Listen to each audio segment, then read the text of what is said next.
Hi friends, ఈరోజు ఏంటి నా చేతిలో ప్రసాదం ఉందని చూస్తున్నారా? ఈరోజు నేను వెంగమాంబ టెంపుల్కి వచ్చాను. ఇది విలేజ్ నేమ్ వచ్చేసి నడవాడ అంటండి. నడవాడ అని తెలీదు నాకు అక్కడైతే ఉంటుంది. సో ఫస్ట్ టైం నేను వచ్చాను ఇక్కడికి. చాలా క్రౌడ్ ఉంది, చాలామంది ఉన్నారు ఇక్కడ. చాలా మనకి కొనుక్కోవాల్సినవి చాలా ఉన్నాయండి. సో ఒక చిన్న స్టోరీ చెప్తాను నేను ఈ టెంపుల్ గురించి.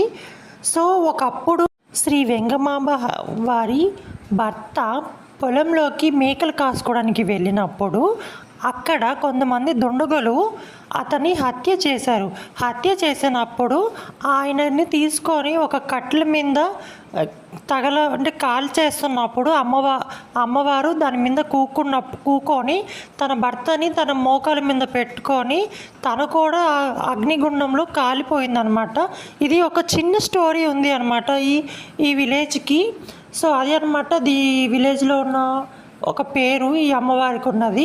శ్రీ వెంగమాంబకి చాలా మంచిగా చాలా గ్రాండ్గా చేస్తారు. చాలామంది వచ్చారు, కొన్ని వేల లక్షల మంది వచ్చారండి ఇక్కడ చూడడానికి. చాలా మంచిగా చేస్తారు ఇవాళ. సో ఈ రోజే అనమాట అమ్మవారు చనిపోయిన రోజు అనమాట. ఇదే అగ్నిగుండం అమ్మవారు ఇందులో కాలిపోయిందనమాట.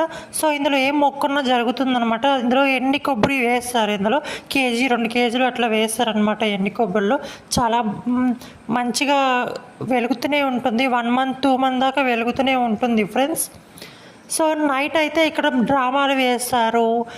అండ్ మన పాతకాలంలో మీరు ఎప్పుడన్నా చూసారా? ఇది ఎంత మంచిగా వేస్తున్నారు కదా డ్రామా. ఇంకా మనకి ఎప్పుడో మన పాతకాలంలో ఇట్లా డ్రామా చెప్పేవాళ్ళు. సో వీళ్ళందరూ విలేజ్ వాళ్ళు కాబట్టి చూస్తున్నారు. సో సిటీ వాళ్ళకి కూడా అక్కడ వేరే దగ్గర డ్రామాలు డ్యాన్స్ వేస్తారు. చాలా మంచిగా రంగుల రాటాలు చాలా బాగున్నాయి ఫ్రెండ్స్. నేనైతే చాలా ఎంజాయ్ చేశాము. సో ఇక్కడ ఇట్లా నైట్ అయితే చాలా బాగుంటుంది. అండ్ ఇంకోటి చూపించాలి మీకు.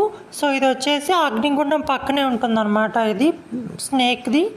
So please subscribe my channel friends. Bye.